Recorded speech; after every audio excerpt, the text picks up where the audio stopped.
काशीराम जी के अंतिम दिनों पर मायावती जी पर आरोप खुद काशीराम जी के परिजन लगाते हैं कि उनकी हत्या की गई, वो स्वतः मौत नहीं मरे, और मायावती पर भी बहुत सारे गंभीर आरोप लगाते हैं। और मैं तो कहता हूं उस दिन जब पुण्यतिथि थी तो वहां पर परिजनों की मौजूदगी होनी चाहिए, जब इतनी ही श्रद्धा है काशीराम जी पर। तो जब उनकी दम निकला ओके, तो मैं काशीराम साहब के पैरों की तरफ खड़ा था और बहन कुमारी मायावती जी उनके सराहने खड़ी थी। मेरे सामने उन्होंने आखिरी सांस ली। और काशीराम जी के परिजन कहां थे? कोई नहीं था वहां। वो तो कहते हैं कि हमें घुसने ही नहीं दिया गया। वो कहते हैं हमें घुसने ही नहीं दिया गया। हो सकता है मैंने जो नहीं देखा, नजरबंद करा दिया गया, नहीं भगाया आखिरी टाइम। आप तो राइट हैंड थे, आप तो खासम खास उस वक्त थे। कैसे आपको, मतलब आप ही वो जब चीजें व्यवस्था बिगड़ती आप ही संभालते। नहीं तो मैं अभी आरोप लगाने में आपको लगा सकता था, झूठा आरोप। ये जो पूरी रैली थी मायावती की, ये भाजपा और बसपा की संयुक्त रैली थी। कैसे आपको ये संकेत मिले? क्या आधार है आपके बयान का? बहन जी टिकट वितरण के दौरान 2 से 3 करोड़, 4 करोड़, 5 करोड़ रुपए वसूलती हैं पार्टी चलाने के लिए। उस टाइम पे मैंने ही उनके कहने पे जो पैसा आया पार्टी का, यूपी के हर कमिश्नरी में 18 के 18 कमिश्नरी में बसपा के कार्यालय बने। चिदंबरम साहब का ये बयान कि ऑपरेशन ब्लू स्टार गलती थी, अभी उन्होंने बिल्कुल कहा है। कहीं सैम पित्रोदा जैसे दिग्गजों की राह पर तो नहीं निकल पड़े हैं चिदंबरम जी, कपिल सिब्बल, सैम पित्रोदा, क्योंकि चुनाव से पहले इस तरह के बयान कहीं ना कहीं कांग्रेस की मटिया मेट करने में कारगर साबित होते हैं। देखिए साहब, कोई निकल पड़ा है, कोई चला गया है। एफएम न्यूज देख रहे हैं आप, मैं हूं आपके साथ प्रियंक वाजपेयी।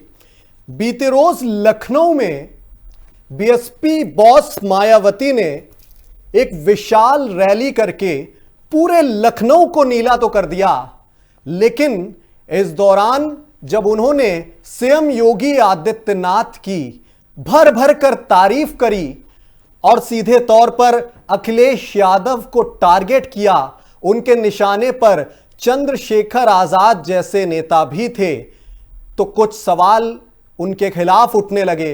इस तरह की बातें होने लगी कि ये जो पूरी रैली थी वो बीजेपी के संरक्षण में हुई।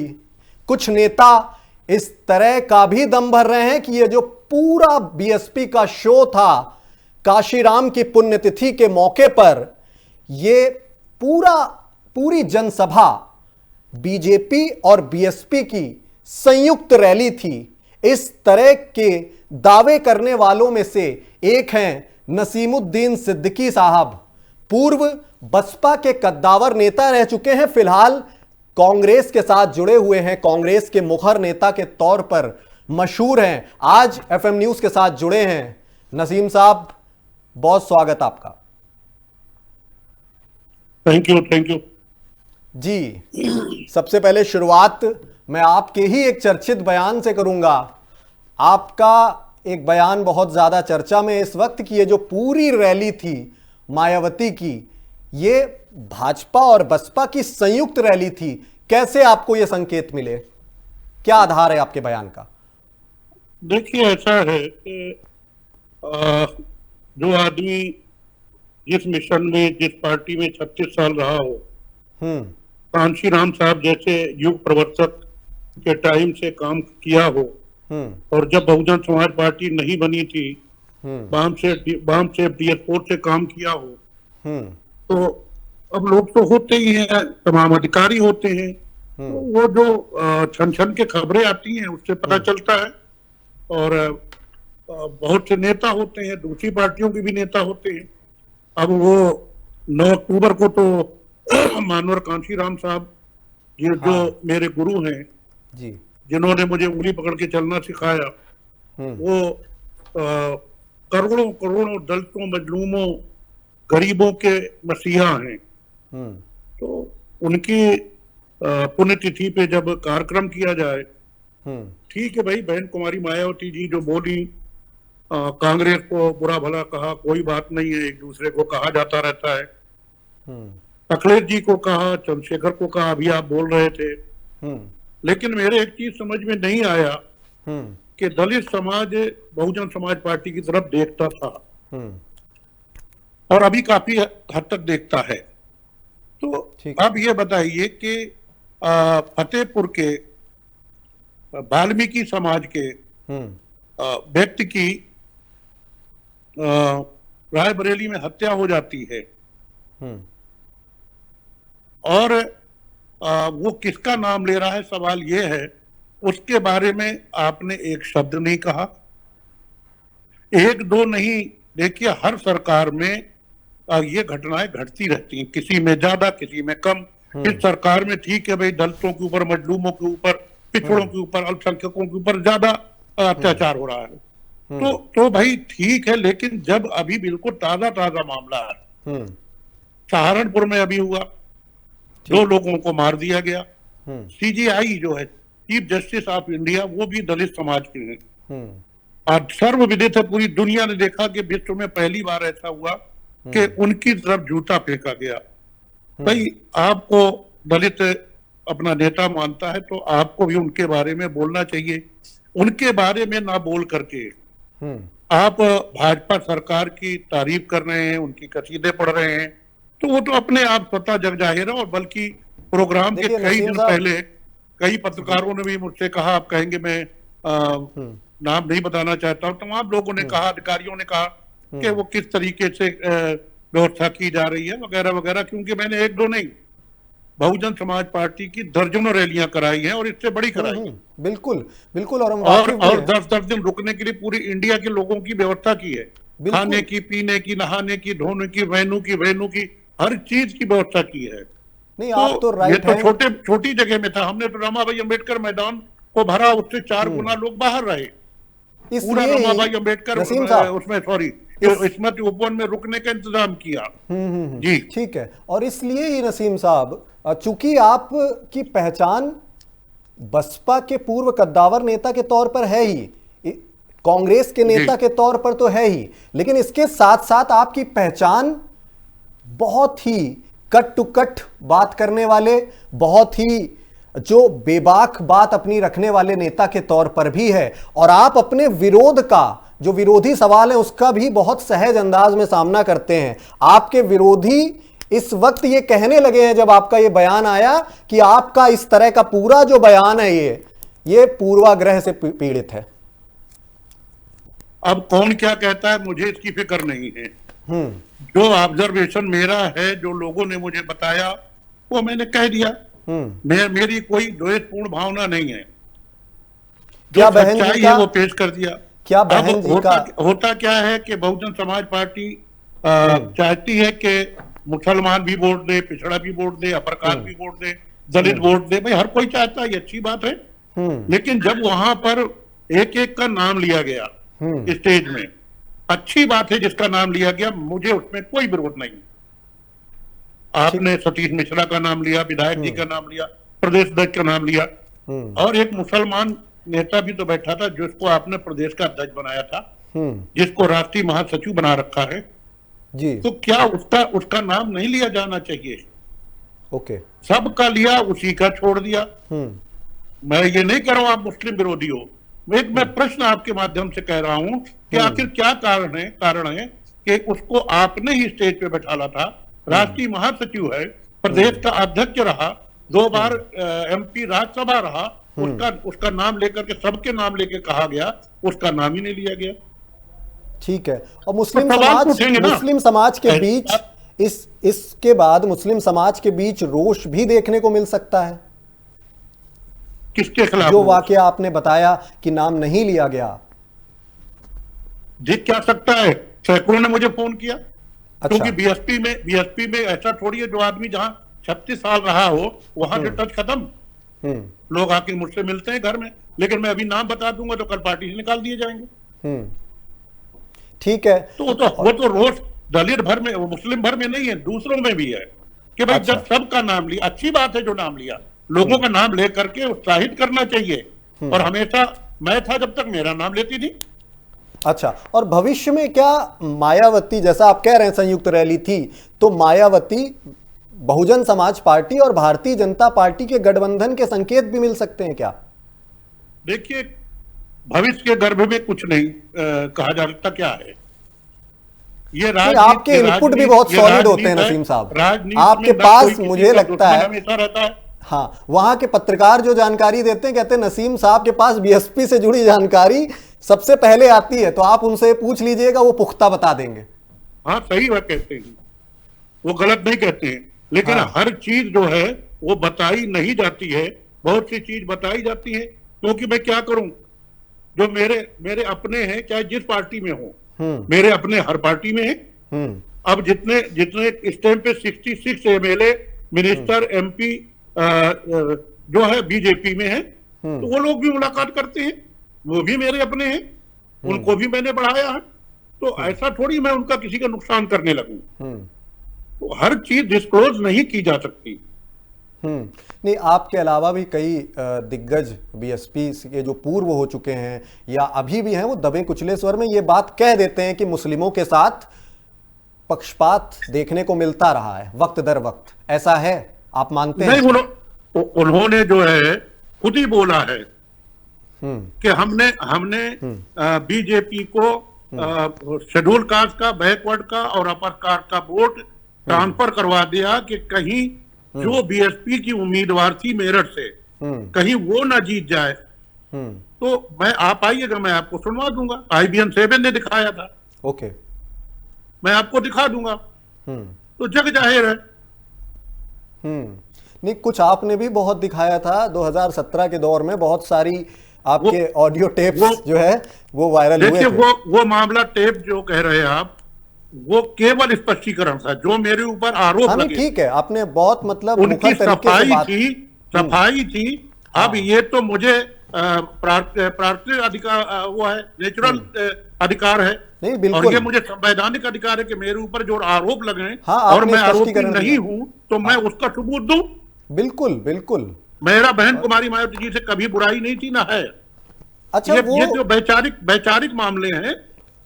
अच्छा, ये इस तरह के आरोप जो लगते हैं कि टिकट जब देने की बात आती तो 2-2 करोड़ रुपए, 3-3 करोड़ रुपए में डील सेट करती हैं बहन जी, और इस तरह के आरोप कहीं आपने भी लगाए और अलग अलग नेता भी लगाते रहे?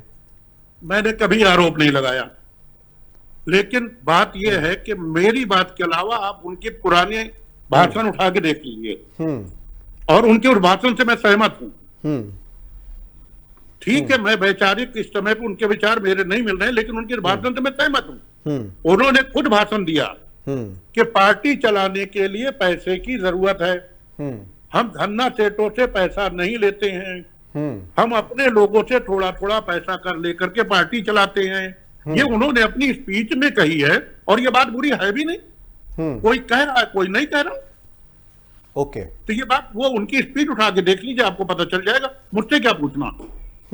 और दलित और मुस्लिम समीकरण है, इस रैली के बाद जब उन्होंने भारतीय जनता पार्टी का, सीएम योगी आदित्यनाथ की सरकार की तारीफ कर दी, तो दलित और मुस्लिम जो समीकरण है, दलित मुस्लिम वोटर्स हैं, उनका रुख क्या कहता है? अभी आपका आकलन क्या है इसको लेकर?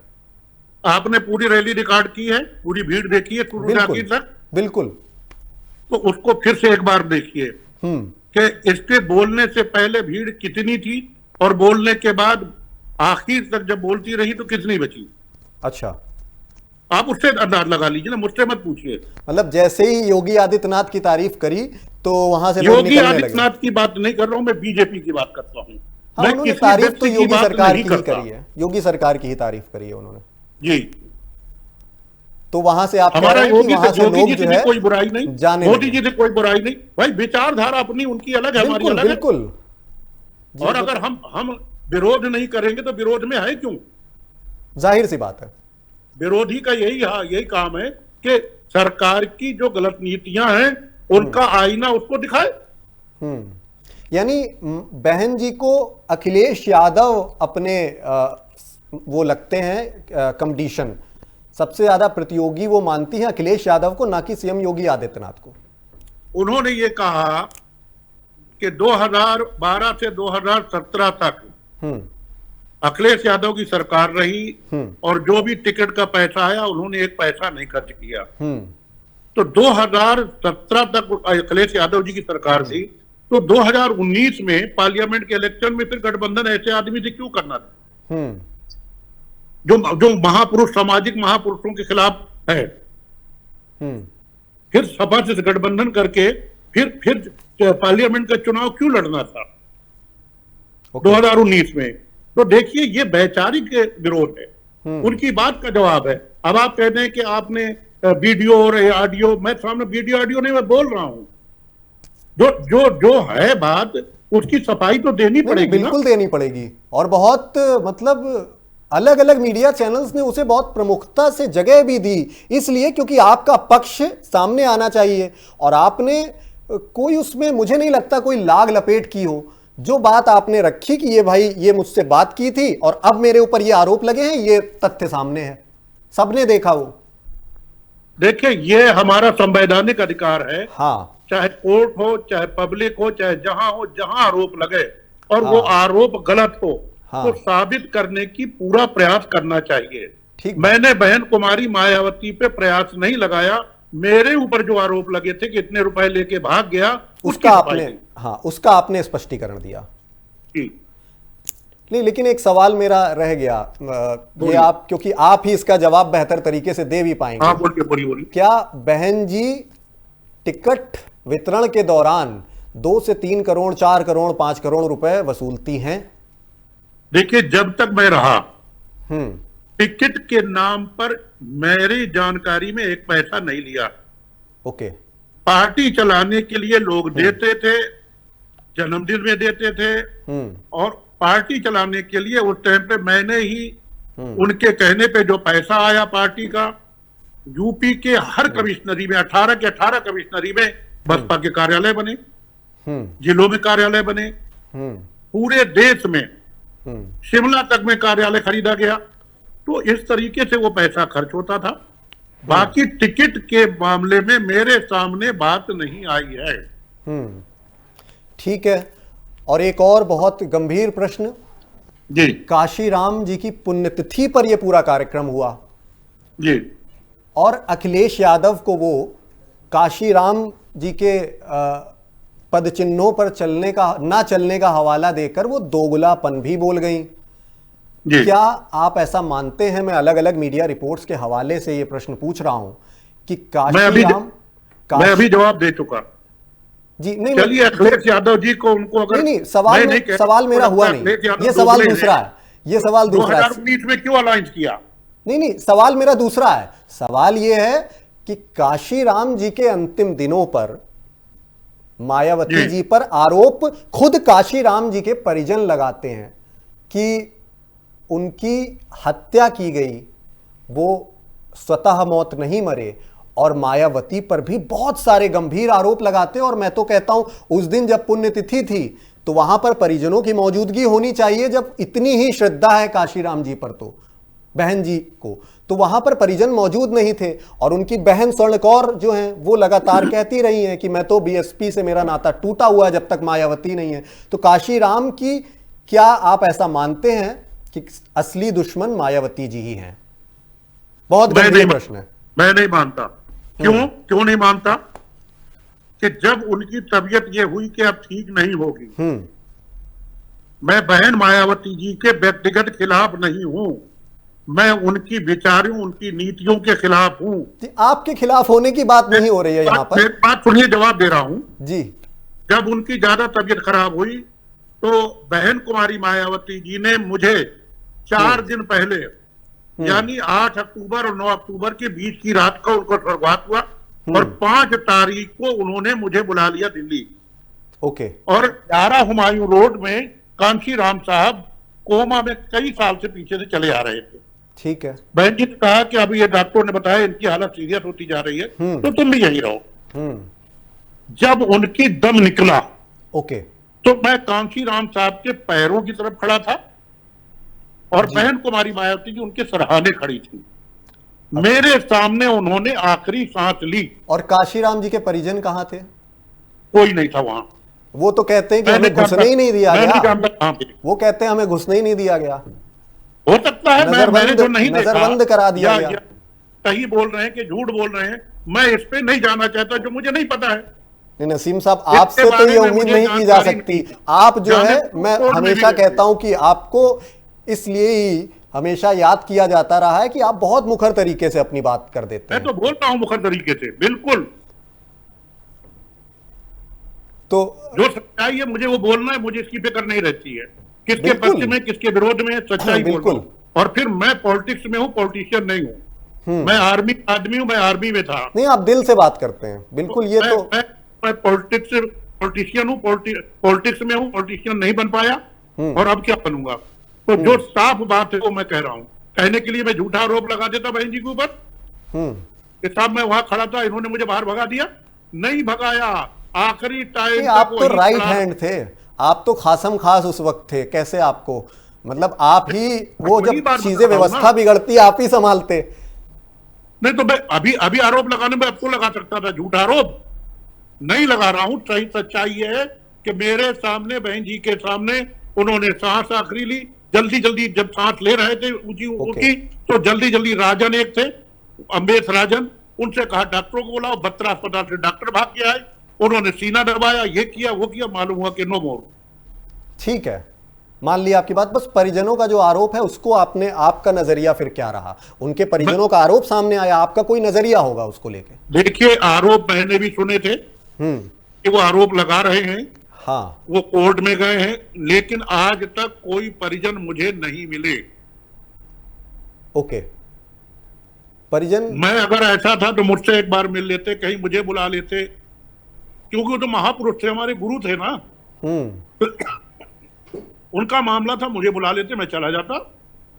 उन्होंने तो कहा कि हमने बीएसपी से अपना नाता ही तोड़ दिया है। अब की बात नहीं कर रहा हूं, तब की बात कर रहा हूं जब कांशीराम साहब कोमा में थे। अब की बात नहीं कर रहा हूं, उन्होंने अब नाता तोड़ दिया ना। तो आपसे उस समय कोई संपर्क नहीं किया? कोई न संपर्क हुआ, न किसी ने किया। मेरे पास उनके नंबर भी नहीं थे कि मैं फोन करके बात कर लूं। ठीक है, ये मालूम होता रहता था बहन जी के जरिए कि उन्होंने कोर्ट में केस कर दिया है, उन्होंने ये कर दिया है कोर्ट में। जाने क्या हुआ मुझे याद नहीं आ रहा। फिर कांशीराम साहब से बयान दिलवाए गए कि कहाँ रहना चाहते हैं। ये सारी बातें बहन जी ने बताई थी, मेरे सामने बयान नहीं हुए। ठीक है, और जो अब परिदृश्य बदला है, एक नए दलित नेता के तौर पर उभर के आए चंद्रशेखर आजाद जी। अभी युवाओं के बीच दलित वर्ग में खासकर कौन दलित नेता के तौर पर ज्यादा स्वीकार्य हुआ है, मायावती जी या चंद्रशेखर आजाद? देखिए साहब, अभी तक जो गुजर गई वो गुजर गई है, 2027 में पता चलेगा।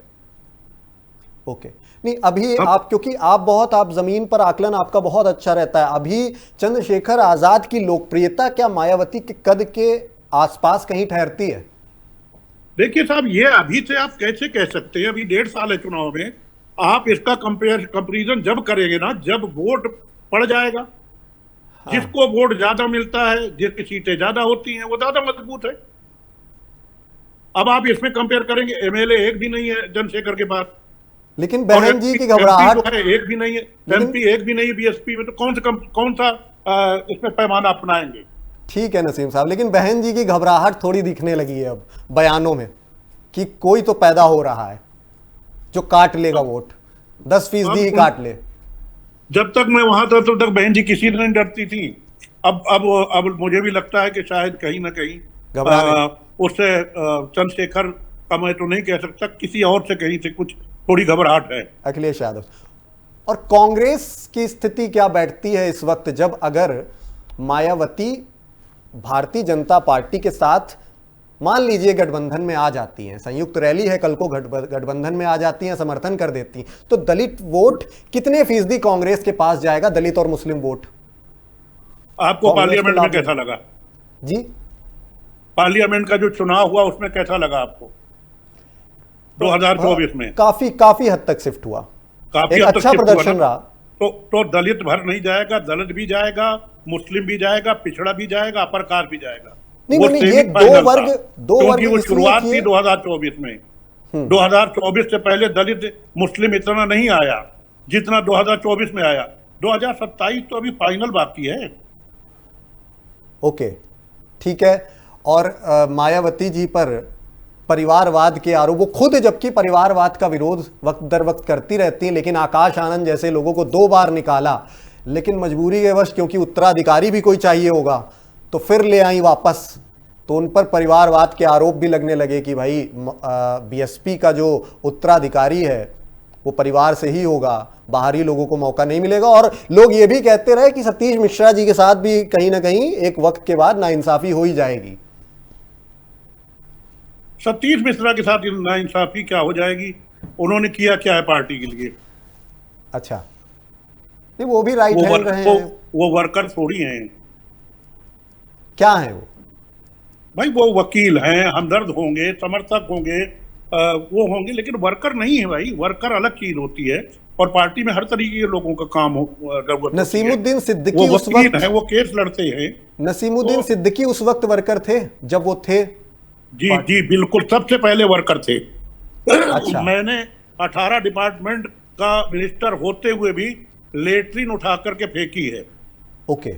और एक नहीं 25 गवाह आपको बीएसपी में मिल जाएंगे। लोग कह रहे हैं क्या कर रहे हैं, क्या कर रहे हैं। हमने कहा बहन जी का प्रोग्राम होना है, तंबू लगना है, स्वीपर का इंतजार हम नहीं कर सकते। तो ये वर्कर नहीं करता है, क्या नेता करता है ये? मैं कांशी राम साहब का चेला हूं, मैंने उनसे सीखा है। मैंने बाबा साहब डॉक्टर अम्बेडकर को पढ़ा है, उससे काफी कुछ सीखा है। रह गया परिवारवाद की जहां तक बात, तो खुलेआम हमसे कहा जाता था कि भाई इस चीज पीट दो कि कांशी राम साहब ने परिवार में किसी को नहीं आगे बढ़ाया, अपने नाम 1 पैसे की और स्पीच क्या दो, हम खुद ही देते थे। लेकिन ये भी कहती थी बहन जी कि मैं अपने परिवार में से किसी को आगे नहीं बढ़ाऊंगी, पार्टी का ही कोई आगे बढ़ेगा, ये बड़ा अच्छा। वगैरह वगैरह खुद कहती थी वो, उनकी स्पीच में है। अच्छा। अब परिस्थितियां बदलती रहती हैं, कोई बात नहीं, वो उनके अधिकार क्षेत्र का मामला है, करें, हमें तो उत्तराधिकारी तो आकाश आनंद को संकेत मिल रहे हैं। और आकाश आनंद के बारे में भी कुछ बोलिए। आपने सतीश मिश्रा का बोल दिया, आकाश आनंद के बारे में भी कुछ बोलिए। आकाश आनंद जो है उस टाइम पे पार्टी से कोई लेना देना नहीं था। अच्छा। ये कहीं कहीं बाहर पढ़ रहे थे। शायद मैं 1 या 2 बार मैंने शक्ल देखी हो। सतीश मिश्रा जी साथ में रहे। हाँ। इसलिए उनके बारे में मैंने बोला। आकाश आनंद के बारे में जब मैं साथी में नहीं कभी काम किया, हमने कभी बैठ के चाय भी नहीं साथ में पी, तो गलत सलत बोलने से कोई फायदा नहीं है। नहीं, अभी का जो परिदृश्य है वो आप देख रहे हैं, बहुत छोटे हैं। नहीं, अभी का परिदृश्य आप देख रहे हैं, उसको लेकर मैं पूछ रहा हूं। उस समय जाहिर सी बात है वो एक्टिव नहीं थे। अभी मैं उनको समझ ही नहीं पाया भाई। उनको कोई नहीं समझ पा रहा, उनको बहन जी खुद नहीं समझ पा रही है। तो फिर मैं फिर क्या जवाब दूं? बहन जी भी उनको लेके बहुत पता नहीं कब कौन निकाल दिया जाए, तो मैं क्या जवाब दूं? आपके बयानों में जो मैं आकलन कर पा रहा हूं, बहुत आप सेफ तरीके से जो बयान दे रहे हैं, कहीं ऐसा तो नहीं कि आने वाले वक्त में वापसी की तैयारी भी हो कुछ बहुजन समाज पार्टी में? क्योंकि आप बहुत से बयानों में बचते हुए भी नजर आ रहे हैं अपने। ये कई महीने से सुन रहा हूं, पेपर में भी पढ़ रहा हूं, बड़े बड़े पेपरों में, न्यूज चैनलों में भी देख रहा हूं।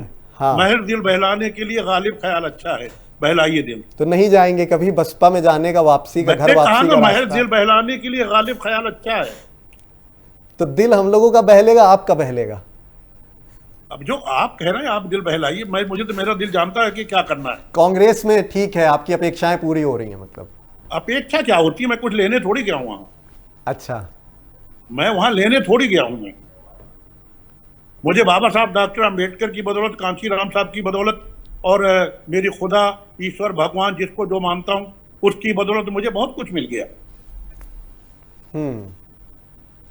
ये स्वामी प्रसाद मौर्य जैसे और आप जैसे इतने कद्दावर नेता चले गए बहुजन समाज पार्टी छोड़कर, उनके साथ नाइंसाफी की भी बातें लगातार होती रहीं। बहन जी ने बिल्कुल सोचा नहीं, ऐसा लोग कहते हैं कि अपने खास लोगों की परवाह नहीं की, सिर्फ परिवार का ख्याल रखा, ऐसे आरोप लगते हैं। ये किसने कहा परिवार का ख्याल रखा? तो आनंद को बाहर क्यों कर दिया? किसने कहा परिवार का ख्याल रखा? नहीं, आकाश आनंद फिर प्रसाद मौर्य नेता होंगे। अभी आपने कहा आप जैसे नेता, स्वामी प्रसाद जैसे मौर्य जैसे नेता, स्वामी प्रसाद मौर्य जी नेता होंगे, मैं नेता नहीं हूं। अच्छा, आप नेता नहीं? मैं एक स्पोर्ट्समैन हूं, मैं एक स्पोर्ट्समैन और स्पोर्ट्स कोटे में मैंने आर्मी में सर्विस की है। 36 घंटे बॉर्डर में गोली चलाई है। मैं सिपाही हूं, सैनिक हूं, और अभी भी अच्छा। कैंट में रहता हूं। ओके, तो ये जो एस्टन हम लोग आपका नेम बैंड चला रहे हैं कांग्रेस नेता, इसमें चलाएं कांग्रेस सिपाही। जो आपको अच्छा लगे वो लगाए चलाइए। मैं अपने आप को कार्यकर्ता मानता हूं। ओके, तो एक कार्यकर्ता, कांग्रेस के कार्यकर्ता होने के नाते आप अभी फिलहाल कांग्रेस की स्थिति जो उत्तर प्रदेश में है उसका आकलन, उसको लेकर क्या है आपका? हमारे जिस्म की उरियानियत पे मत हंसना। किसी ने कहा था हमारे शरीर को देख के मत हंसना, हमारे जिस्म की उरियानियत पे मत हंसना, क्योंकि जो तुम ओढ़े हुए हो वो रिदा हमारी है, और हमारे सामने ज़ेबा नहीं गुरूर तुम्हें, क्योंकि जहां तुम बैठे हुए हो वो जगह हमारी है। ठीक है, वो बहुत जगह खूबसूरती से आप सामने जवाब है। दे रहे हैं। अंतिम सवाल आपसे, चूंकि आप कांग्रेस का प्रतिनिधित्व कर रहे हैं आजकल, तो अभी बिल्कुल कुछ क्षणों पहले का ही चिदंबरम साहब का ये बयान कि ऑपरेशन ब्लू स्टार गलती थी, अभी उन्होंने बिल्कुल कहा है। इस बयान को लेकर आपका नजरिया? ये उनका व्यक्तिगत अपना बयान है, और इस तरीके से हर पार्टी के नेता अपने व्यक्तिगत बयान देते रहते हैं, इसका जवाब वही दे पाएगी। अच्छा, किस तो कहीं सैम पित्रोदा जैसे दिग्गजों की राह पर तो नहीं निकल पड़े हैं चिदंबरम जी? कपिल सिब्बल, सैम पित्रोदा, क्योंकि चुनाव से पहले इस तरह के बयान कहीं ना कहीं कांग्रेस की मटिया मेट करने में कारगर साबित होते हैं। देखिए साहब, कोई निकल पड़ा है, कोई चला गया है। अच्छा, बहुत से लोग चले गए हैं छोड़ छोड़ के, बहुत से लोग जाएंगे, और बहुत से लोग आएंगे। देखिए साहब, किसी भी पेड़ में बहार आने से पहले पतझड़ आना जरूरी है। हाँ, अगर पुराने पत्ते नहीं टूट के गिरेंगे तो नए पत्ते नहीं बनेंगे, और जब नए पत्ते आते हैं बहार आने पे, हर साल जब पतझड़ आता है तो नए पत्ते आते हैं, और वो पत्ते आगे चल के शाखों का भी रूप ले लेते हैं।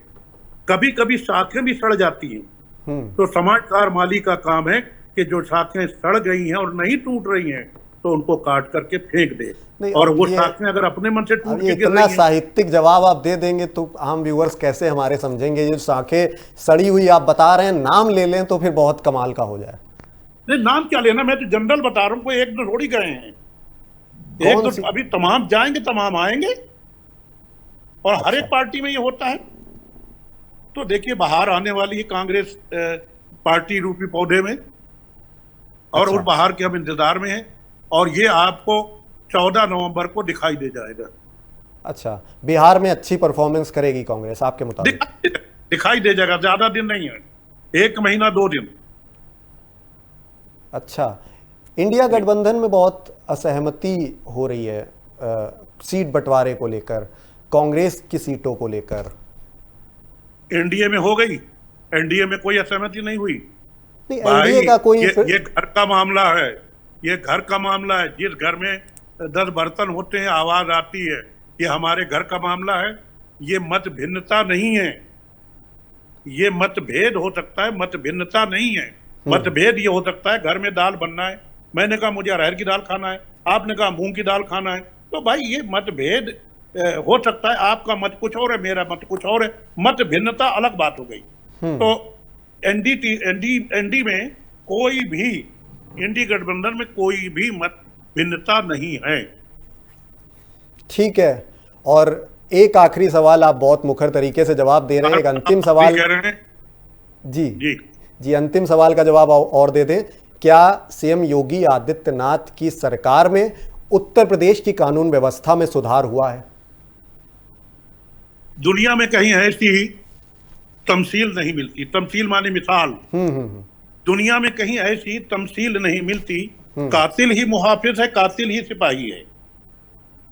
दुनिया में कहीं ऐसी तमसील नहीं मिलती, कातिल ही मुहाफिज है, कातिल ही सिपाही है।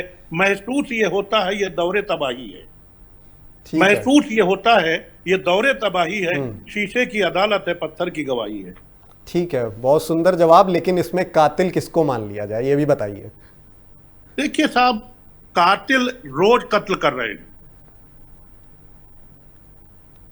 अच्छा। अभी वाल्मीकि का कत्ल हुआ, हम्म, किसानों का कत्ल अभी आप एक मंत्री पुत्र ने लखीमपुर में कर डाला था। हम्म, अभी भाजपा के एक नेता के यहाँ कानपुर में पटाखों का जखीरा कितने करोड़ का निकला। तो आप किसको कातिल कहें? हम्म, मैं किसी व्यक्ति को कातिल नहीं कह रहा हूं, हम्म, मैं योगी आदित्यनाथ जी को कातिल नहीं कह रहा हूं। हम्म। अगर मैं हुकूमत में हूं और कत्लेआम हो रहा है तो जवाबदेही मेरी होगी, उसको कंट्रोल करना, उसको रोकने की जिम्मेदारी मेरी है। ठीक है नसीम साहब, हमेशा की तरह जी जी, और हमेशा की तरह आपने बहुत खूबसूरती के साथ, बहुत मुखर तरीके से अपनी बातों का और तमाम तीखे सवालों का जवाब दिया। सलाम है आपको, और आपसे अपेक्षा यही है कि आप इसी तरह मुखर तरीके से अपनी आवाज बुलंद करते रहें, समाज हित में काम करते रहें। मैं प्रियंक वाजपेयी हूं आपके साथ। शुक्रिया, नमस्कार।